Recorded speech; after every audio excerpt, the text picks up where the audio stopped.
elle est complètement... Je n'ai pas à cœur de la changer non plus. C'est pas de l'idolâtrie. Enoch 5. Genèse, pardon.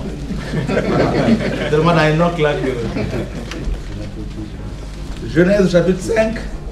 Nous lisons à partir du verset 18 jusqu'au verset 24. Jéred, âgé de 162 ans, engendra Enoch. Jéred vécut après la naissance d'Enoch 800 ans, et il engendra des fils et des filles. Tous les jours de Jéred furent de 962 ans, puis il mourut. Enoch, âgé de 65 ans, engendra Méthusélah. Enoch, après la naissance de Méthusélah, marcha avec Dieu 300 ans, et il engendra des fils et des filles. Tous les jours d'Enoch furent de 365 ans.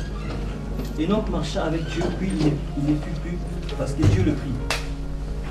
Méthusélah, âgé de 187 ans, engendra le mec. Méthusélah vécut après la naissance de mec 782 ans, et il engendra des fils et des filles. Tous les jours de Méthusélah furent de 969 ans, puis il mourut. Le mec, âgé de 182 ans, engendra un fils. Il lui donna le nom de Noé, en disant, celui-ci... Non, c'est bon, tu peux t'arrêter là, c'était jusqu'au verset 24, merci frère.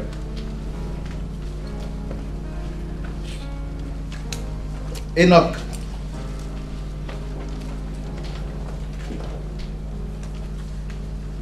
Ce nom-là vient de Shanak, Kanak, qui veut dire initié. D'accord? Nous savons tous que c'est l'initiation. Ou encore dédicacé. Ou encore consacré. On va prendre un passage dans 1 Roi chapitre 8, verset 63. 1 Roi 8, 63. Quelqu'un d'autre nous prendra Proverbe 22, verset 6.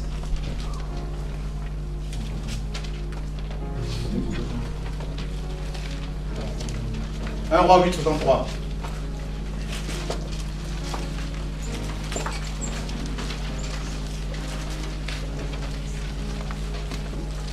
Roi 8, 63.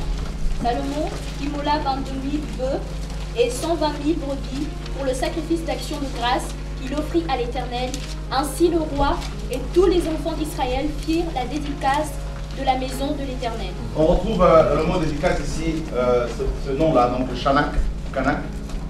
Il est question de la consécration du temple à Dieu. En fait, nous allons nous baser sur la foi, partager la foi de cet homme, la foi des nobles. Et donc, on va parler de la foi sans parler de la consécration, n'est-ce pas, la dédicace. Et Enoch, donc, qui vient de ce verbe, la Kanak, qui signifie initier, dédicace, consacrer, instruire, ou encore, sixièmement, établir. Donc, bien fondé. Et on va prendre également Proverbe 22, 6, où il est dit, instruis l'enfant selon la voie qu'il doit suivre. Voilà, c'est ce que Dieu nous demande, c'est ce que Dieu nous fait faire. Quand il sera vieux, il ne s'en détournera pas. Ça veut dire que instruit le futur ministre dans le chemin qu'il doit suivre, et quand il sera élevé, il tiendra ferme. Il va se maintenir dans l'élévation. D'accord? Parce que quand on est élevé, c'est là qu'on se perd. Quand on est encore bas, on est humble. Mais quand l'élévation vient, fini.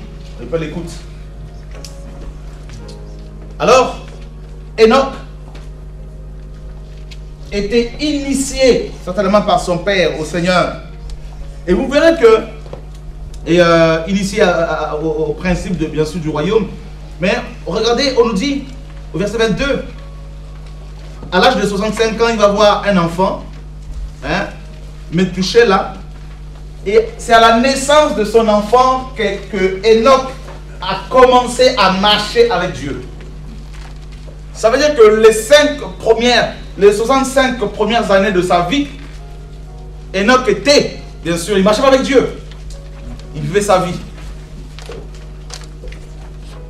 Mais à la naissance de son enfant, Enoch va commencer à marcher avec le Seigneur. Donc à la naissance de cet enfant, il s'est passé quelque chose. Cet homme a certainement réalisé qu'il avait engendré quelqu'un, qu'il avait donné naissance à une personne, qu'il avait transmis la vie à un être. Vous savez, à chaque fois que Dieu se révèle à nous, il y a une naissance, il y a des choses qui s'opèrent en nous. N'est-ce pas? Il y a des choses qui naissent en nous. Donc la naissance de son enfant était un élément, mes amis, indispensable à la foi, n'est-ce pas, d'Enoch. Et c'est là qu'on nous dit qu'après la naissance de son enfant, qu'Enoch a commencé à marcher avec Dieu. C'est là qu'à la naissance de son enfant, que cet homme, à l'âge de 65 ans, certainement va, n'est-ce pas, et, il va commencer à marcher avec le Seigneur. Et ce n'est pas, on n'a pas dit que c'est Dieu qui marche avec lui, mais c'est Enoch qui marche avec Dieu. Donc c'est pas pareil, n'est-ce pas? Lorsqu'un homme marche avec Dieu, ça veut dire que l'homme a décidé de sa propre volonté, de son propre chef, d'abandonner toute sa vie au Seigneur. Donc ce n'est pas une marche que Dieu lui impose. Alléluia. Est-ce que je me fais comprendre? Quand on dit que Dieu marche avec un homme, ça veut dire que Dieu aussi, Dieu va en quelque sorte t'imposer comme Jonas. Dieu lui impose l'appel. Mais là, c'est Enoch qui dira, parce qu'il a été initié, parce que la Bible dit qu'il a marché, il avait foi en Dieu. Hébreu nous le dit, on le verra. Or, il est dit que la foi vient de ce qu'on entend. Parce que Enoch a entendu la parole de Dieu, qu'il a décidé de marcher avec Dieu. Donc, la marche avec Dieu dépend de toi. Alléluia. Ça dépend de nous.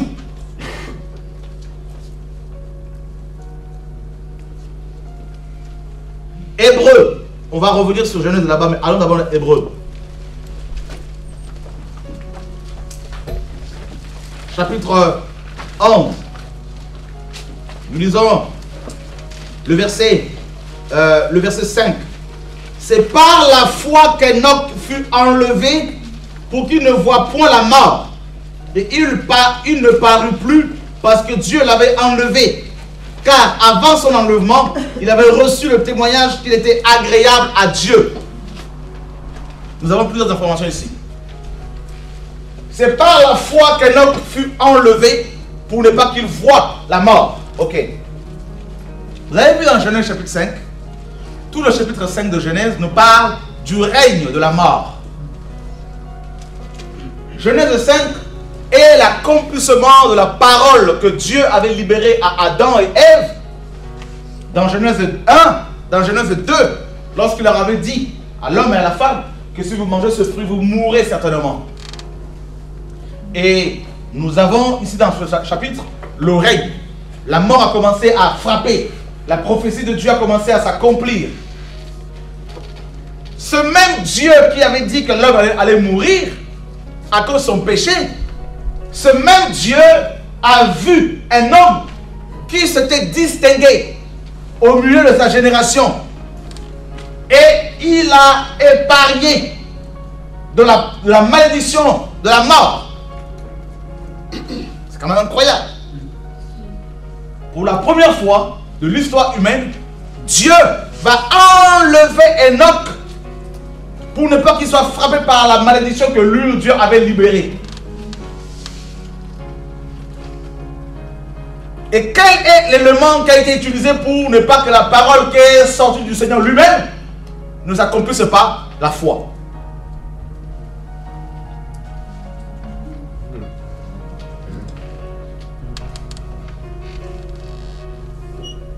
Et quel est l'élément que l'ennemi attaque le plus dans la vie chrétienne? La foi. Dieu savait qu'il allait frapper les hommes de cette époque par le déluge. Et il a épargné son serviteur, Enoch.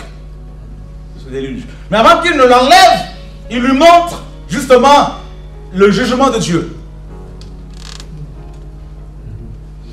Il lui parle de l'avènement du Seigneur.